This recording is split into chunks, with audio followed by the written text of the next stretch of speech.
Nós estamos de volta no Arena Esportiva, tratando do assunto doping no atletismo. Bem, se a comissão técnica não quer ainda se pronunciar sobre uma possível substituta da Ana Cláudia, os critérios de convocação para o revezamento dos jogos dão margem para que a decisão só seja tomada mais à frente. O documento prevê 5 pontos. O primeiro deles cita a convocação de atletas que obtiverem índices da IAAF, que é a Federação Internacional de Atletismo, nos 100 metros e 200 metros. Além de Ana e Rosângela, só Vitória Rosa tem a marca nos 200 metros até o momento. Os itens seguintes prevêem a convocação das 2 primeiras colocadas nos 100 metros do Troféu Brasil, de 2016 deste ano, que vai ser disputado em junho, nas 2 primeiras, aí no caso, colocadas no ranking brasileiro dos 100 metros de 1º de janeiro até 5 de julho deste ano, e a primeira colocada nos 200 metros do Troféu Brasil.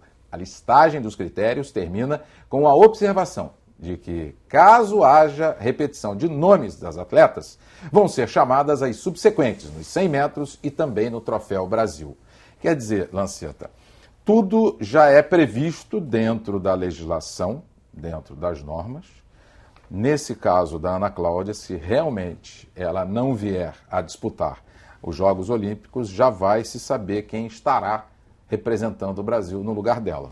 Sim. Não haverá dúvida. Não há dúvida. Hoje nós já temos, de acordo com o que foi previamente estabelecido pela Confederação, as normas de convocação, nós já temos uma ideia de quem participará do revezamento 4%, no caso da Ana Cláudia não participar da prova por conta do doping.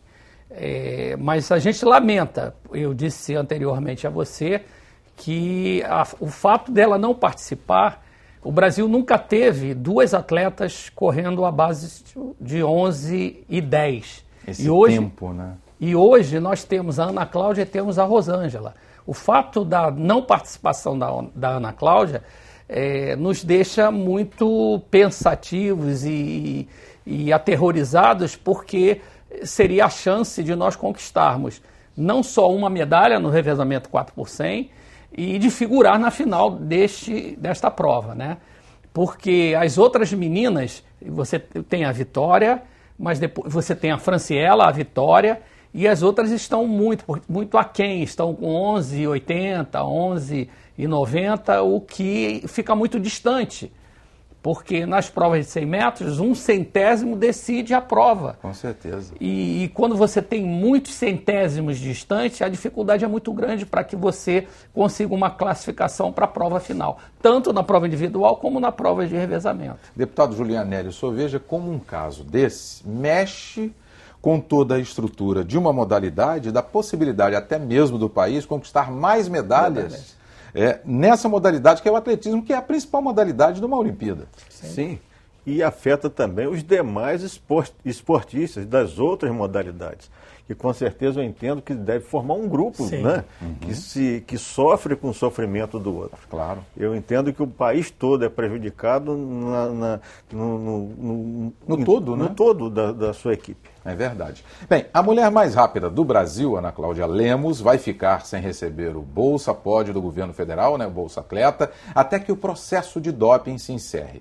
Ela ganha R$8.000 por mês do programa de alto rendimento criado durante o ciclo da Olimpíada Rio 2016. A última parcela paga foi no dia 5 de fevereiro. Para voltar a receber, Ana Cláudia vai ter que esperar o resultado da contraprova. Além disso, ela também tem o patrocinador, né, que é a BNF, e tem mais da Confederação. Não é tem da Confederação, ela é militar, ela é militar da Marinha do Brasil, e ela tem o patrocínio também da Nike. Então, um prejuízo grande. Muito grande. Lanceta, porque se ela já não está recebendo desse Bolsa Atleta, certamente os outros patrocinadores também não estão pagando, né? Eu acredito que o clube e as Forças Armadas, a Marinha do Brasil, mantenham até um determinado momento, até que a coisa seja comprovada ou não. Mas, com certeza, tanto a Confederação como o Ministério do Esporte, esses já cortaram imediatamente o auxílio. O que é ruim, né, deputado, para atleta que, por exemplo, desse Bolsa Atleta, né? Bolsa Pod, R$8.000, vai fazer falta para ela no seu treinamento, naquilo no dia a dia, porque ela tem o orçamento também, né? Não, e se a gente considerar que ela está esperando uma contraprova que ela alega que não vai dar positivo. Então, se nós tirarmos o recurso, ela diminui seu treinamento, aí lá na frente diminui o treinamento por conta de falta do recurso, aí lá na frente a contraprova dá negativo. Eu acho que isso tem que ser pensado, entendeu, Rui? Porque o atleta fica impedido, né, de treinar, né? Não, ele não fica impedido de treinar, ele fica impedido de competir. Só de competir. Só de competir. Quer dizer, treinar ele pode continuar no ritmo. Pode continuar. Mas treinando. Ele precisa se manter nesse período. Sim, claro. Esse recurso Claro, o senhor tem toda a razão. É necessário, né, para ela se manter. É verdade. E aí a contraprova deu negativo, mas ela perdeu esse tempo na beira da Olimpíada. Sim. Isso que eu quero dizer. E ao lado emocional também, né? E o lado emocional. Do próprio né? atleta. Bem, há 5 meses dos Jogos Olímpicos Rio 2016, o atletismo russo segue suspenso de competições. A Federação Internacional de Atletismo manteve a punição imposta à Rússia em novembro do ano passado. Com isso, os atletas seguem impedidos de participar de competições internacionais.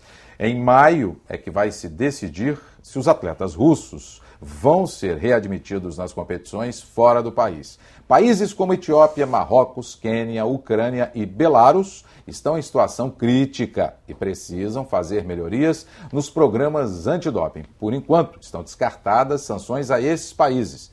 Mas, Lanceta, a Rússia já está proibida, não está participando de nenhuma competição internacional, e esses países que eu acabei de citar, a WADA, né, o COI, Comitê Olímpico Internacional, já estão de olho nesses países. Principalmente, além da Rússia, o Quênia também, os corredores de fundo, eles estão sendo observados assim com bastante rigor, porque a incidência de casos de atletas dopados foi muito grande. Então, muitos atletas quenianos estão impossibilitados de participarem dos Jogos Olímpicos do Rio de Janeiro por conta de terem sido penalizados, como alguns atletas russos. Eu particularmente acho que em maio venha a haver, se tenha uma sanção solução, menor, né? E uma solução favorável para atletas que ao longo de suas carreiras competiram e foram testados e que nunca foram flagrados com doping. Até porque e a gente tem para ser punidos, né? E a gente tem o exemplo da Zimbaeva, que é a melhor saltadora com vara, que é a grande adversária da Fabiana, e que ela competiu, é recordista mundial e foi campeã olímpica, e ela tem uma vontade muito grande de participar dos Jogos Olímpicos do Rio de Janeiro, que aqui ela encerraria a sua carreira junto com a Fabiana. E eu acredito que a IAAF esteja sensível a essas coisas e que em maio esse processo geral de punição seja revisto.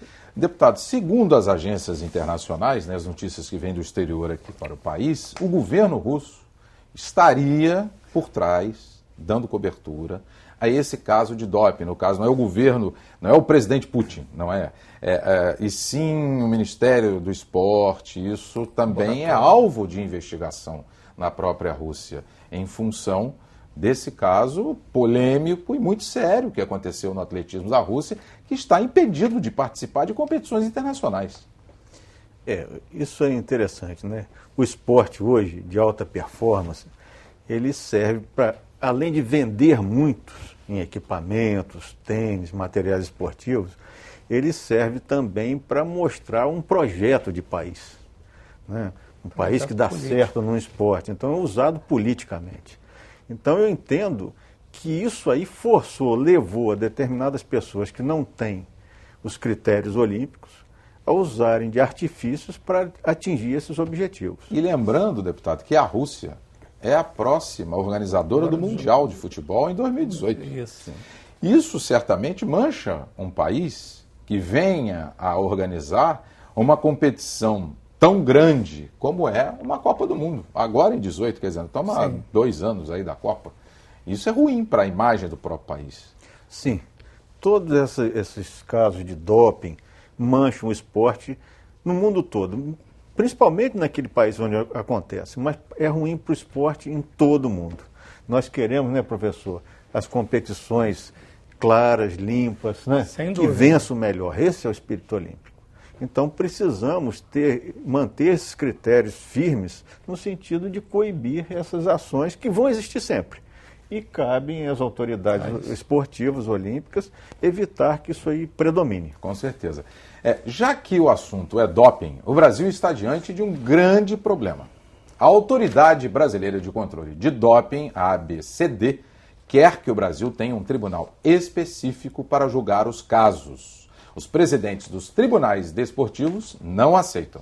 Um exemplo, Dr. Caio Rocha, que é presidente do STJD, o Superior Tribunal de Justiça Desportiva do Futebol, diz que a Lei 9.615, a chamada Lei Pelé, terá que ser alterada para tal. Enquanto isso, não tem jeito.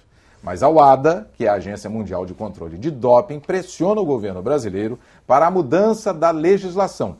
No entender da entidade, é necessário um tribunal único para julgar os casos na manutenção da conformidade junto ao órgão.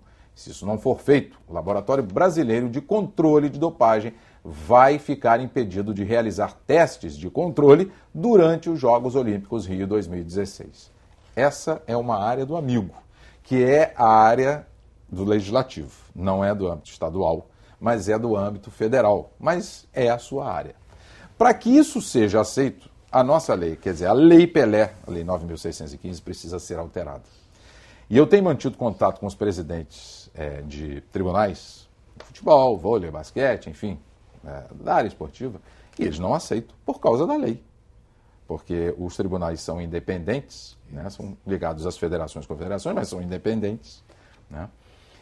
E a lei tem que ser cumprida. Para que isso seja mudado, deputado, tem que mudar a lei. E aí? Tem que mudar. Não, e aí é que não pode. A legislação brasileira, ela tem que predominar. E toda tramitação, toda mudança, né, professor, de lei, ela precisa tramitar dentro dos prazos normais. Uhum. Eu vejo com grande dificuldade essa mudança, principalmente nesse momento político que nós estamos vivendo, que o Congresso muitas vezes fica travado semanas, né, na discussão de outras pautas. Então eu entendo que isso precisa ser mais debatido. As autoridades esportivas, a autoridade olímpica precisa se envolver diretamente no sentido de conseguir um bom termo para essa situação. Mas, de qualquer maneira, caso não se resolva, é necessário prevalecer a legislação nacional. Sim, com certeza. Bem, nós estamos chegando ao final do Arena Esportiva. O tema foi o doping no atletismo brasileiro. Nós contamos com as presenças do deputado Julianelli e do presidente da Federação Estadual de Atletismo, Carlos Alberto Lanceta. Você também pode assistir o programa pela internet no www.tvalerge.tv e mandar sugestões para o e-mail arenaesportiva@tvalerge.tv. TV Alerge, a TV do povo fluminense.